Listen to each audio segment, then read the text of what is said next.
just a little over a month ago, I gave you guys a video on the neck and how to keep it stable, so that way you can keep kayaking for a lot longer, pain-free and injury-free.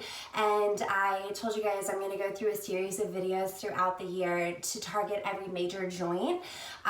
So everything alternates between stability and mobility. So for instance, the neck we need to focus on stability for it.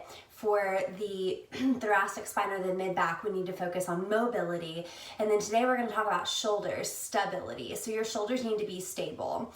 As kayakers, you know that shoulder injuries are the most common injuries that we get. So it's very easy to pull a shoulder, to sublux a shoulder, or fully dislocate a shoulder. A subluxation is a partial dislocation where essentially that the head of your humerus pops out part way of your shoulder joint and then it can pop back in. But the thing is just because it pops back in and just because it was partially dislocated doesn't mean that it's as strong as it was before subluxation. So what happens is a lot of those things get pulled, it gets loose, the suction, the more our shoulders are pulled out of joint, the less suction we have. And so essentially like that is, that's what happens in our shoulder joint. It's what's called a ball and socket joint, and it relies heavily upon this sort of suction system. And the more that we beat up our shoulders, the less suction we get, the more easy it is to pull rotator cuffs, to have bicep tendon tears, to dislocate or sublux the shoulder. It's just a variety of things that freaking suck. And once you lose that stability the first time, so the first injury that you have, you're pretty much prone to having unstable shoulders for pretty much the rest of your life. So it's something that you need to work on consistently, especially if you've already had an injury with your shoulders. Shoulders are complicated. There are 4 minor muscles, the rotator cuffs, that help to hold the shoulder in and make it stable. You also have muscles in your arms that cross over the joint. You have your chest and your back. So you have a lot of muscles pulling in a lot of different directions. And so that's why you can get a huge range of different shoulder exercises. But the thing is to remember, first of all, that if you're wanting to focus on stability, it's more than just shoulder presses and chest presses and things like that. You actually have to target those smaller muscles to help your shoulders stay stable. The second thing that I want to do for you is to make it as pretty straightforward as possible without being repetitive.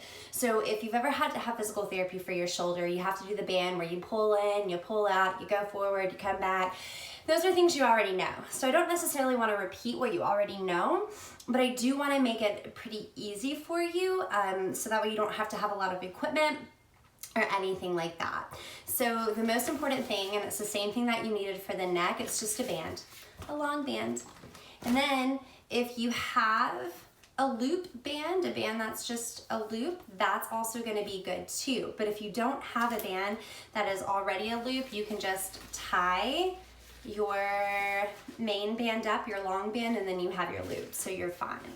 I do want to start with 2 mobility exercises. I think it is important. Like I said, our shoulders can get really tight, and you can be unstable, and tight all at the same time, because what happens is then your spine starts to take over. So your shoulders get really tight, they can't move, your spine takes over and it moves for you. So instead of just doing a straight up overhead press, you're really like arching backwards to get an arm up.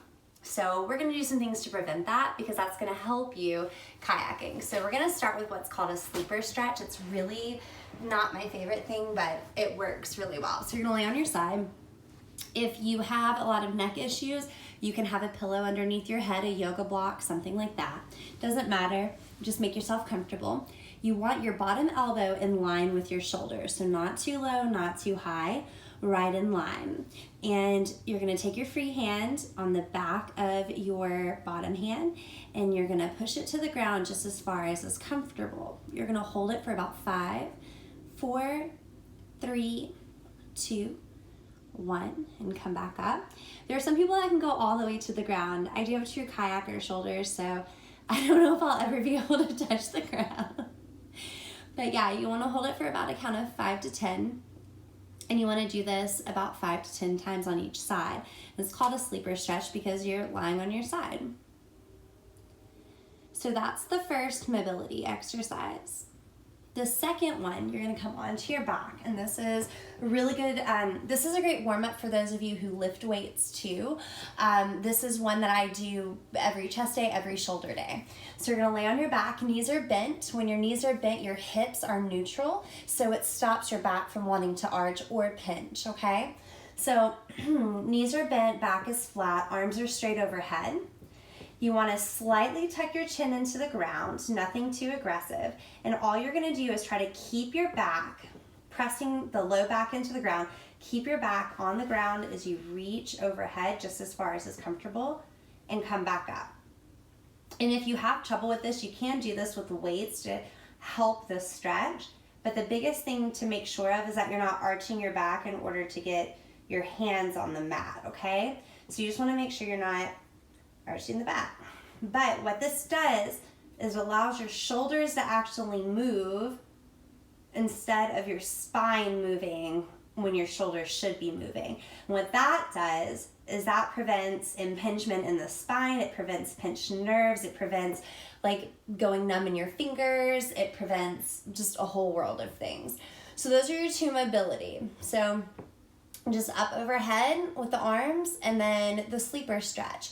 And the first strengthening is also going to take place on the floor as well, and it is called, what is it called?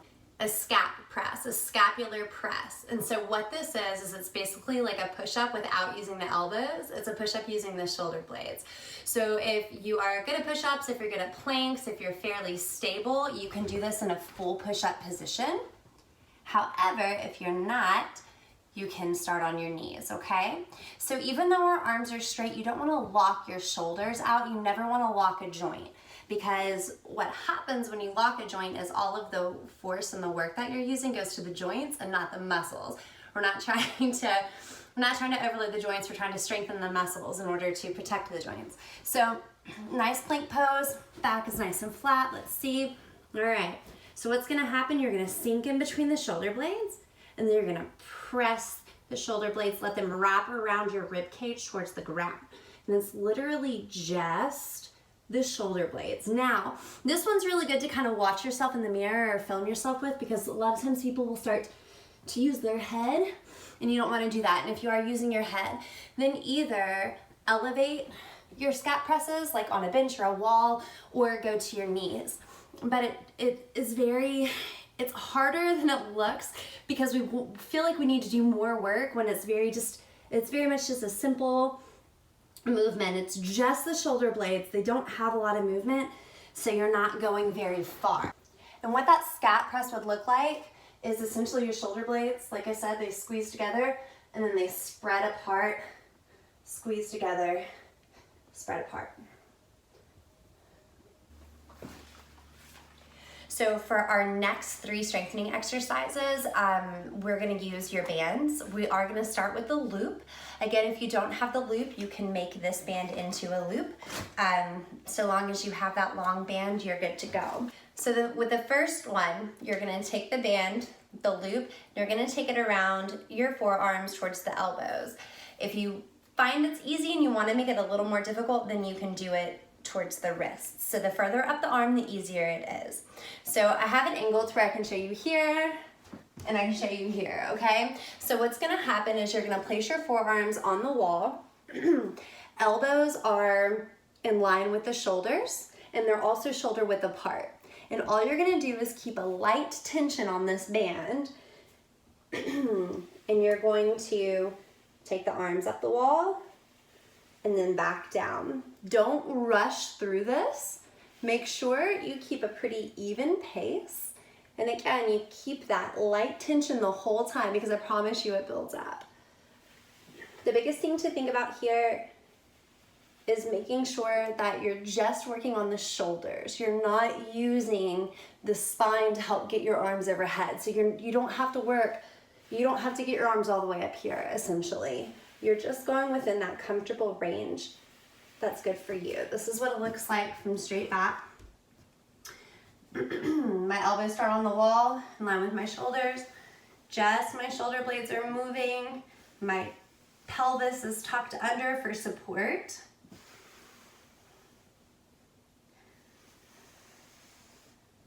And I guarantee you, you will feel a bit of a burn by the end. Next one, we do want to take your band. You're actually going to tuck it underneath your armpits, okay? You're going to bring it on the inside between your arms and your torso, and you're going to grab the ends of it. Same thing. You're going to come to the wall, except for this time you're going to come wide. So instead of staying in this little box, we're going to think more of like Superman. So the band is tucked under. We'll start here. The band is tucked under. I'm going to take the sides of my hands to the wall. I'm keeping my pelvis tucked, keeping my spine straight, and I'm going to go up and out with a lift off and then back in. If you need more tension, choke the band. If you need less tension, go further towards the ends of the band or find a lighter band. Again, you're going to come up, pull back, keep the chin slightly tucked. You want to do about 15 to 20 of these, and it's going to be a lot. Here's what it looks like from the side. So first of all, I make sure my chin is tucked, and then when I reach up, I'm just reaching back as far as I comfortably can with my shoulders. I'm not arching from the mid-back. So next, you're going to put a knot in your band. Or if it has a handle, you're already set, and you're actually going to shut it in a door. You can do this the way I'm going to show you with a band, or you can do this lying on your back with a dumbbell. But what we're going to do is write our ABCs. We're going to extend your arm straight out. Again, your elbow is straight, but it's not locked, okay? Step forward till you get a good amount of tension, and you're going to just spell your ABCs. That's it. Don't make them too big and huge. You want them small and controlled. So you start by going through once. I think I just did my J backwards, but that's fine. But anyways, you go through it once. If it feels good, go through it twice or even 3 times. So between all of that, you can do this 3 to 4 days a week. You can do these things as warm-ups before your workouts. Just whatever, you can do this very consistently, essentially, in order to gain and maintain that stability in your shoulders. If you do have any questions that are shoulder related, really any part of the body, but if you have any questions that are shoulder related, please don't hesitate to reach out to me. The next video I'm going to do is going to be about the thoracic spine, which helps with a lot of rotation when we're kayaking, which is a great time of year to start thinking about that since it's play boating season and you are going to need a lot of rotation.